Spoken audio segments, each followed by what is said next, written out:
Poland has asked Germany for formal approval to deliver MiG-29 fighter jets to Ukraine. Poland received the planes from the former East Germany and still has around a dozen. A condition of the original sale was that Berlin has to approve the planes' redeployment to a third country. Poland has already transferred 4 fighter jets to Kyiv, becoming its first ally to do so. Germany's Defence Minister Boris Pistorius says Poland's request will be dealt with as quickly as possible. First of all, I can confirm that this request exists. It's been made. The Chancellery is now in consultation with us and all those involved, and we've confirmed that an answer will be sent to our Polish partners during the course of the day. Let's get more from our political correspondent, Hans Brandt. Welcome, Hans. How's Berlin likely to react to this Polish request? It's very likely to approve this request. It seems that the decision has basically been made, and I think one can assume that in the background Poland and Germany have been talking about this for some time and have come to some sort of agreement. And what we are seeing now is basically the public announcement, the public execution, as it were, of this process. As the German Defence Minister has said, this will be a decision will be announced in the course of today, in other words, in the next few hours. That's very likely to be an approval. And in that sense, Germany will be in line with a number of its NATO allies.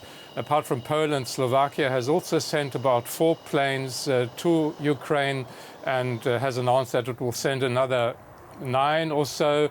Finland has talked about the possibility of sending planes. Netherlands has said that it's considering this. So it's not as if this would be completely out of line with what the Allies are doing.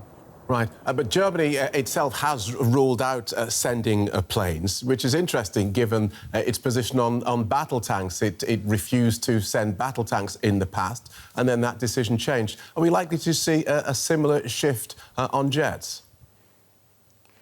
I think what we can say is that, in general, during this war in Ukraine, the Russian attack on Ukraine, there have been a number of red lines that have been crossed, including the one about battle tanks that you mentioned. What we're seeing at the moment is a delivery of very old planes from the Soviet era. These planes are something like 30 years old. They're not top technology at all anymore. What the politicians involved have been saying is that Ukraine has these planes already, is already flying them, so it's not a problem for them to be integrated into the Ukrainian forces, and at the same time delivering these planes will not increase the Ukrainian capability, for instance, to attack Russian territory. If we start talking about more modern Western technology jets, things change very completely. That would be a much bigger step to take if those were to be delivered to Ukraine. Germany has always maintained that in these decisions it will always coordinate its actions with those of its allies, especially of the United States. There are some discussions going on within NATO and in the United States to send modern Western jets to Ukraine, but there's far from a decision being taken on that.